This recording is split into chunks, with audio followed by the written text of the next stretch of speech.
Them? Probably not. I'm crazy just going here, but what choice do I have? I can just say, oh, hey chief, you know about these strange incidents lately? It's probably a curse or a ghost or something like that. Yeah, not going to happen. This whole thing has already spiraled out of our hands. This is simply damage control. Working with what I have, and I can still get to the bottom of this and see how I can fix this whole mess. If I do it without anybody knowing, without leaving a trail, all the better. Good thing that's what I'm good at. Achievement unlocked, easy way in. What I'm not and will probably never will grow better at is finding the proper words when a sitch calls for it. There's a reason why people never ask me to deliver a bad news, whether it's an accident, or informing spouses of their deceased loved ones. Oh, that must suck so much. Unless, of course, the situation is really dire or no other officer is up for the task. But those times are few and far in between. Regardless, it's an unspoken rule, even among friends. Ashton Frey and his terribly blunt mouth should be kept from giving out those kind of talks. I agree, more often than not, I've never liked doing so anyway. It always leaves a horrible sinking feeling in my stomach. Something I likely drown out with a few drinks at the pub, and I hate drinking. However, seeing a small form behind those glass doors it's difficult not to try. Though her face is turned elsewhere, her eyes focus solely on the papers littering the table in front of her, and the entirely different weight lines her shoulders. Heavier, burdened with grief, a lesser person would likely cave from. But Isabella's never one to yield. She's stubborn to a fault like that. So she pushes through because it's the only thing she knows, and it's the only thing back home has taught her. All these years, in the 5 she's been with us, the pain of being away from her family is something she has never failed to carry with a smile. People who has never seen beyond those grins and her cheer would never know. Now, she's attempting to act as if everything's normal. Rebecca's probably not aware of this. I get it. We have other problems at hand. I've done the same thing plenty of times after all. Yet, it's all in her eyes when she glances up as I give the door a few light raps. She wastes no time in leaving her word and opening it for me, though a look of confusion and understandably passes across her features when she takes in my presence. Teb let you in? Yep. The rough edge in her voice rings a whole different tune in my ears now that I'm aware why, but knowing is different from hearing it straight from her. I can't simply bring this up, can I? It's never a topic suited for casual conversation, inappropriate among other things. I doubt she'll want to talk with me about it. If she has not told Zach or Rebecca, I'm willing to bet she hasn't told anyone yet. As much as I want to help her through with this, there's a distance between us I'll never be able to cross, and admittedly, it would not be there if it wasn't for me. Perhaps if I'd been more honest years ago, less of a coward, I might have been able to. Figures, I can't even do that for someone I keep telling myself I care deeply about. What can I say? I'm a very charming person. Yeah? I'm so beautiful, right? To a rock, maybe. Ouch. Despite myself and the circumstances we're in, a soft chuckle manages to slip. This is the closest we can get to it, I suppose. The light banter, the fleeting glances, or sometimes the long bowed silence. It's enough, for me it is.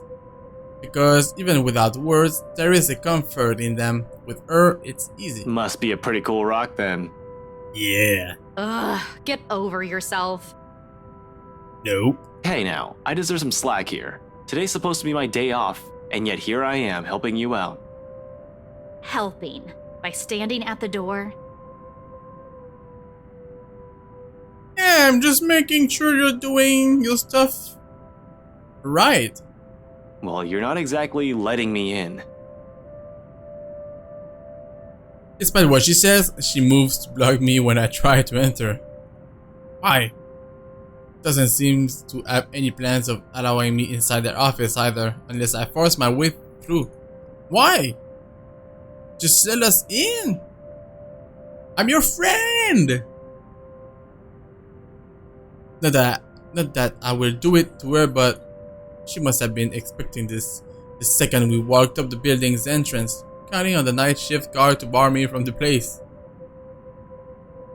It's reassuring to know she's somehow worried about me, although it's a bit misplaced at the moment. Oh, she's trying to protect us? I get it. Besides, her concerns aside, I really can't let her get into the thick of things without me. Not with all the problems on her plate right now. Isabella? Seriously, Ash. Seb might get in trouble for this. You might get in even bigger trouble with your boss. And you're not? We've already talked about this back at Zach's. It's out of the question. Out of the question. At least do it for Seb, please. He's a really nice guy. On that, I agree with her. Seb's not such a bad fellow from the short talk we had. Might be a little careless for this job and talks too much, but he means well. I'd hate to see the guy leave here with a bad record in case something goes wrong. However, the anxious looks she shoots back at the papers she left on the table bring an even bigger worry. Did you find something? Aside from what you told me about yesterday? Not yet. I'm not sure. I haven't started going through the files we have in the records room. Just the ones they handed to me in rows. Let me see. Wait, Ash! Isabella, I already promised you that no one's going to get in trouble after we're done here. Even Seb. I'll make sure we leave the place clean. Her hesitation still there, a split second of indecision as she tries to form an argument. Eventually, when nothing comes to mind, she steps aside. Good. Okay, but we can't take the original files out of this office, clear? Not even a single sheet. We'll just have to make a copy. Don't worry, that's the plan. It appears to reassure her. A nod, and shortly she gestures for me to follow, leading me to her workstation, albeit with a little reluctance in her step. Passing the sea of cubicles, I can't help but take in every in their offices, a force of habit, for the most part. As far as I know, BRC Luxburn used to own this old building. Offices in several floors once upon a time when real estate was still a lucrative business for the company on this side of the country. Then competition showed up and suddenly everything's not so good anymore. It only got worse as the years went by, or so according to the rumors. Years later, the whole branch is just this floor, despite what the huge sign in the building's facade implies. Frankly, it's not too hard to believe when one looks at the state of this room right now. Almost empty in every sense of the word.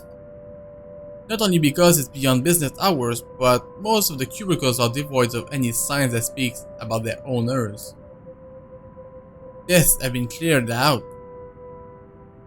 Not even a single indication of the person who once worked there remains, with exception for the occasional company notice left behind tacked onto the wall.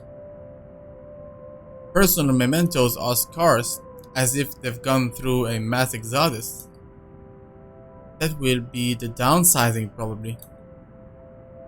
With what's in the news what happened to Isabella, it's impossible not to speculate and veer off to more ominous territory. Yeah, of course, I shake out of it when she starts handing me the paper she has been looking through earlier. Focus. There's no point in whining or dwelling longer on this when that's what we're here for in the first place. Find out what the real deal is the old-fashioned way. even if it means having to read through a shit ton of real estate papers and documents I normally would not be interested in. My reluctance aside, Isabella's presence is a whole other blessing. I can't imagine how long this would take if I've pushed going in here alone. Is this everything? Where are the documents you mentioned? Still locked up in the records room. Do you need them now? Yeah, kinda now. The more time we waste, the more chances we'll get caught. Bring them here. Everything that has to do with the mansion's sale. Even those who worked on it during the renovations. The cleanup, everything. Including your mandatory sign-in sheets. It's another thing to bring up. At least it elicits a laugh from her before she heads for the record rooms. She remembers, and no matter how weak the sound of it is from her usual, it's a welcome thing to hear amidst the office stillness. Takes the edge off, if only for a little while. Reminds me that Isabella I know is still in there, in spite of the load she visibly carries. She returns minutes later with a thick stack. A thick steak. Sure, give me the steak. A thick stack of folders and binders. For the next half of the hour, we work in complete silence while we dig into every property files compiled in the folder. Not an easy task considering how thick the whole thing is, but there's two of us. Yeah, to be honest, it doesn't seem that bad. Anyway, in fact, Isabella does most of the work, sorting, separating the contracts, the employee list, and stuff we won't need into a neat pile. Just the correspondence and contracts for the restoration that makes up a stack of paper that's an inch thick. Yeah. Third-party service providers hired for the masonry, radiators, woodworkers, plaster work, slate roofing, and a whole bunch of other things are well documented. Hell, every single contractor working in the project is individually listed, even if they're just there to do the plumbing.